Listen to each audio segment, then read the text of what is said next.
So how long did you end up working for that task 5 force? months. 5 months. But once we got our reports all done, like we split up into teams. They were matching one private sector person and one civil servant person, and my deputy was a civil servant. And each team would go out and look in a couple of departments, and then they'd have to write a report up on those departments, what they're all about, where they could affect big savings. And when you talk about real estate, it meant real estate in the broadest sense. Parks Canada has a lot of real estate. Foreign Affairs with all its embassies abroad. You know, everybody. And Department of Defense and all its bases across Canada is real estate, and et cetera, et cetera. I went down there thinking office buildings, and they have a lot of them, but it was all real estate. Even ports and harbors got into how they're run in Canada. Oh. And it was Toronto?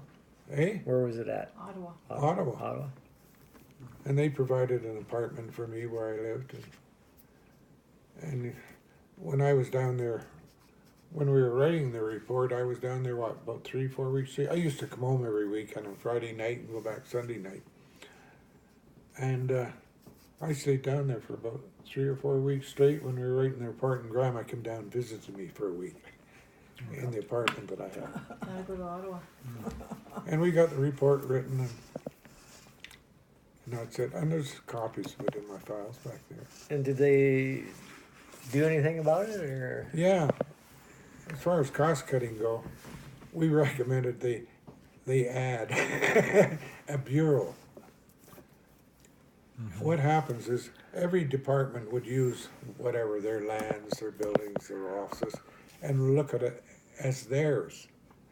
But in fact, the title to every piece of real estate sits in the name of Her Majesty the Queen and Right of Canada. Mm. It's all owned by Canadians in Canada, the departments.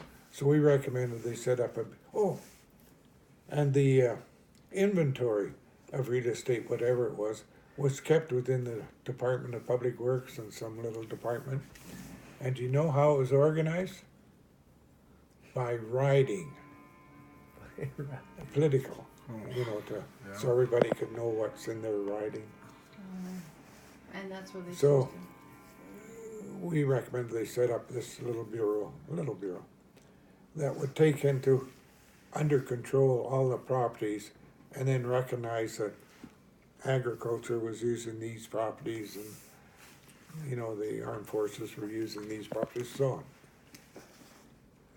And so because what was happening, somebody in Toronto, some arm of the government, would need office space. They'd go out and look around, find it, rent it, pay brokerage fees, not knowing that another department had excess space in the building next door. Wow. And that's what this bureau started to control, is all this stupidity.